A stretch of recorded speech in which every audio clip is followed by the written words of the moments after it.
खबरों की ओर। प्रधानमंत्री नरेंद्र मोदी ने गुरुवार को वीडियो कॉन्फ्रेंसिंग के जरिए चौरी चौरा शताब्दी समारोह की शुरुआत की। उन्होंने इस मौके पर डाक टिकट भी जारी किया है। इस कार्यक्रम में मुख्यमंत्री योगी आदित्यनाथ और राज्यपाल आनंदीबेन पटेल भी मौजूद रहे। कार्यक्रम को संबोधित करते हुए प्रधानमंत्री ने कहा कि देश को कभी चौरी चौरा की घटना नहीं भूलनी चाहिए। अमर बलिदानों ने देश के लिए अपनी जान दी है। उन्होंने कहा कि चौरी चौरा में जो हुआ वो सिर्फ एक थाने में आग लगाने की घटना नहीं थी। इससे एक बड़ा संदेश अंग्रेजी हुकूमत को दिया गया है। प्रधानमंत्री ने कहा कि हमारी सरकार ने बजट किसी पर भी कोई नया टैक्स नहीं लगाया है। उन्होंने कहा कि देश की तरक्की में किसानों ने अहम योगदान दिया है। प्रधानमंत्री ने कहा कि हमारी सरकार ने मंडियों को मजबूत करने के लिए कदम उठाए हैं, साथ ही ग्रामीण क्षेत्र के लिए इंफ्रास्ट्रक्चर फंड को बढ़ाया गया है।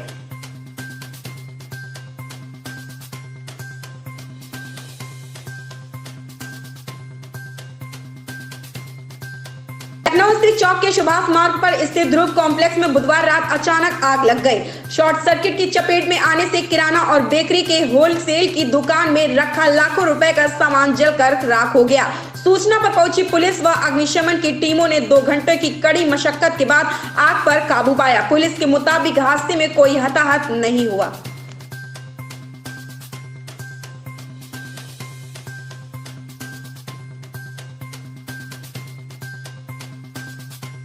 उत्तराखंड में अंग्रेजी देशी शराब और बियर अधिकतम खुदरा मूल्य एमआरपी से अधिक पर बेचने पर पहली बार में ही 50,000 रुपए का जुर्माना लगेगा। चौथी बार उल्लंघन होने पर मदिरा की दुकान का लाइसेंस रद्द हो जाएगा और लाइसेंसधारी काली सूची में दर्ज कर लिया जाएगा।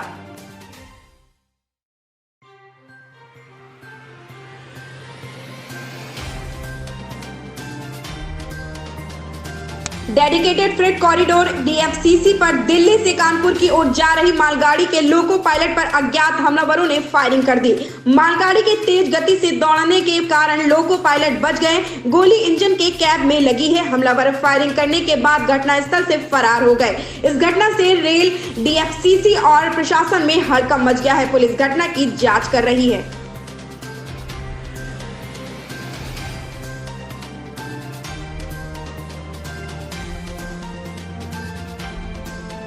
उत्तराखंड में शहर के चौराहे पर मुस्तैद पुलिस या परिवहन विभाग की टीमें यातायात के नियम तोड़ने पर तुरंत एक्शन लेती है। सड़क पर सुरक्षा के पुख्ता इंतजाम करने के बाकायदा सर्वेक्षण कराने के बाद शहर की सड़कों पर रिफ्लेक्टर आदि के इंतजाम किए जाते हैं। लेकिन सड़क हादसों में ग्रामीण इलाकों में लोग ज्यादा जान गंवा रहे हैं।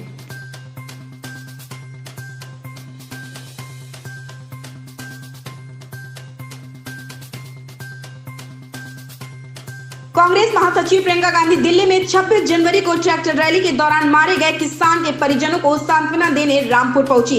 इस दौरान उन्होंने परिवार से कहा कि आप चिंता ना करें, मैं और मेरी पार्टी आपके साथ है। आपके बेटे का बलिदान व्यर्थ नहीं जाएगा।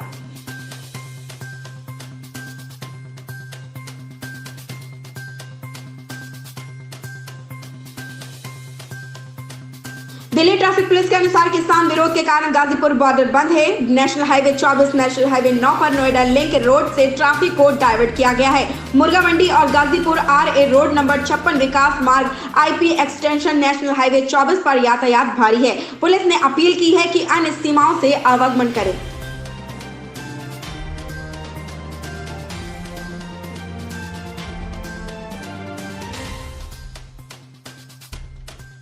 दिल्ली पुलिस के सूत्रों ने कहा है कि हम गाजीपुर से कील हटा नहीं रहे, बल्कि कुछ जगहों पर पब्लिक जो आने जाने वाली है उसको परेशानी ना हो, इसलिए हम कीलों की रीपोजिशनिंग कर रहे हैं।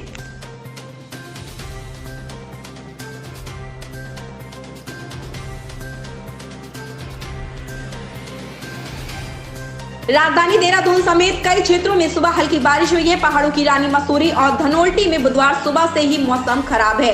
रुक रुक कर हो रही बारिश के बीच बर्फ की हल्की फुहारें पड़ने से मौसम खुशनुमा हो गया है। हालांकि बर्फ गिरने से क्षेत्र में शीतलहर का प्रकोप बढ़ और ठंड भी बढ़ गई है।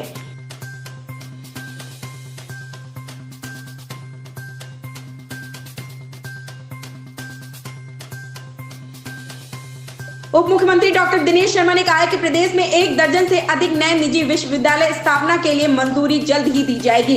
उच्च शिक्षा विभाग ने 30 निजी विश्वविद्यालय के लिए आशय पत्र जारी कर दिया है। आशय पत्र जारी होने के बाद मंजूरी के लिए 2 वर्ष की अवधि है, लेकिन विभाग 1 वर्ष से कम अवधि में निजी विश्वविद्यालयों की मंजूरी दी जाएगी।